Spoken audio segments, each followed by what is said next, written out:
আজকের ক্লাসে আমরা শিখব আমরা একটি অ্যারেকে কিভাবে ফাংশন প্যারামিটার হিসেবে পাস করতে পারি। তো আমরা এটার জন্য একটি ইউজার ডিফাইন ফাংশন ক্রিয়েট করছি। আমরা একটি অ্যারের এলিমেন্টগুলোকে প্রদর্শন করব। এটার জন্য নাম দিলাম ভয়েড ডিসপ্লে। আমরা এখানে নিব, ধরলাম আমাদের অ্যারেটা ইন্টিজার টাইপ ARR। এটা যেহেতু অ্যারে, সেক্ষেত্রে আমরা এই ব্র্যাকেটটা ব্যবহার করছি। অ্যারের যে লেন্থ সেটাও আমরা মেইন ফাংশন থেকে পাস করাবো। তো সেক্ষেত্রে আমরা ধরে নিলাম ইন্টটা ওই অ্যারের লেন্থ বোঝাবে। তো এখন আমরা দিতে পারি ফর ইন্ট i সমান 0, 0 থেকে শুরু করে i যাবে n পর্যন্ত, i++। আমরা সিম্পলি প্রিন্ট দেব printf %d, একটা স্পেস দিচ্ছি ইন্ডেক্স i। এই ডিসপ্লে ফাংশনটা প্যারামিটার হিসেবে নেবে একটি অ্যারে এবং n ইন্টিজার টাইপ সংখ্যা নেবে। অ্যারে তো ওই অ্যারের নাম, আর n হচ্ছে ওই অ্যারের লেন্থ, অর্থাৎ কয়টি এলিমেন্ট আছে সেইটা। তো আমরা এখন মেইন ফাংশন থেকে এটাকে আমরা যেহেতু কল করব, তাহলে অ্যারেটা আমরা এখানে গঠন করি। তো ধরে নিচ্ছি আমাদের অ্যারেতে 5টি এলিমেন্ট আছে, র্যান্ডম কিছু সংখ্যা আমরা দিচ্ছি। অ্যারের লেন্থটা আমরা নিই int length size of array name divided by size of number first ইন্ডেক্সের। তো ডিসপ্লেতে আমরা আর্গুমেন্ট হিসেবে দিব আমাদের অ্যারের নাম নাম্বারস। এইখানে আমরা যখন ডিসপ্লে ডিফাইন করেছি, এখানে কিন্তু আমরা নাম দিয়েছি ARR, এবং এই ক্ষেত্রে কিন্তু আমরা ব্র্যাকেটটা দিয়েছি। আর যখন কল করব, অর্থাৎ অ্যাকচুয়াল প্যারামিটার্স দিব বা আর্গুমেন্ট দিব, তখন কিন্তু শুধু অ্যারের নামটা হলে হবে, এখানে আর সাইজটা দিতে হবে না।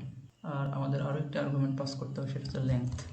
তো এটা যখন কল করছি আমরা, তাহলে এই নাম্বারস এইটা কপি হবে এই অ্যারেতে, আর লেন্থ কপি হবে এনে। তারপর ওই ডেটাগুলো দিয়ে সে এইটাকে ডিসপ্লে করে দিবে। আমাদের অ্যারের নামটা হচ্ছে নাম্বারস, আমরা একটা এস মিস করেছি। তো আমরা দেখতে পাচ্ছি 10, 15, 25, 50, 100। একটি গুরুত্বপূর্ণ বিষয়, সেটি হচ্ছে আমরা যখন প্যারামিটার হিসেবে কোনো একটা ফাংশনে অ্যারেকে পাস করি, অ্যারের নাম নিজে কিন্তু একটি পয়েন্টার নির্দেশ করে। এক্ষেত্রে আমরা যদি লিখিও ইন্ট অ্যারে, এখানেও নাম্বারস হচ্ছে অ্যারে, কিন্তু এইটা কিন্তু কম্পাইলার এটাকে এভাবে ট্রিট করবে, অর্থাৎ এইটাকে সে পয়েন্টার হিসেবে ট্রিট করবে। অর্থাৎ আমাদের যে নাম্বারস, আমরা জানি কোনো একটি অ্যারের নাম ওই অ্যারের প্রথম ইন্ডেক্সের অ্যাড্রেস হোল্ড করে। তাহলে নাম্বারস মানে হচ্ছে নাম্বারস 0 এর অ্যাড্রেস। তাহলে নাম্বার 0 এর অ্যাড্রেসটা এই যে ARR এটা রিসিভ করলো, অর্থাৎ ARR একটি পয়েন্টার হিসেবে কাজ করছে। তো যেহেতু পয়েন্টার হিসেবে কাজ করছে, তো সেক্ষেত্রে আমরা এটা কল বাই ভ্যালু কিন্তু না, এটা হয়ে গেল কল বাই রেফারেন্স। আমরা গত টপিকে এটা দেখেছি। তাহলে কল বাই রেফারেন্স যদি হয়, তাহলে সে চাইলে ওই অ্যারের এলিমেন্টস কিন্তু চেঞ্জও করতে পারবে। এই চেঞ্জটা যদি ডিসপ্লে ফাংশন করে, এই চেঞ্জের ফলাফল কিন্তু মেইন ফাংশনেও দেখা যাবে।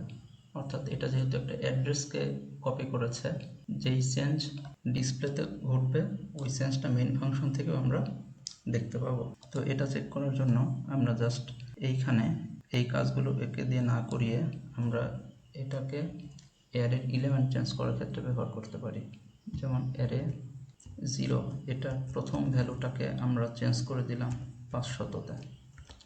এটা যখন কল হলো, তো আমরা যেহেতু এটাকে ডিসপ্লে করার কোডগুলো লিখিনি, শুধুই এই মানটা চেঞ্জ হচ্ছে, তো এইখানে কোনো ফলাফল আমরা দেখতে পাবো না। নিজে থেকে একটা প্রিন্টএফ দিব শুধু এইটা চেক করার জন্য যে আমাদের অ্যারের প্রথম মানটা চেঞ্জ হয়ে গিয়েছে কিনা। যদি এটা লিখি, তাহলে আমরা দেখতে পাবো যে আমাদের নাম্বার 0-তে ছিল 10, এখন নাম্বার 0-তে হবে 500।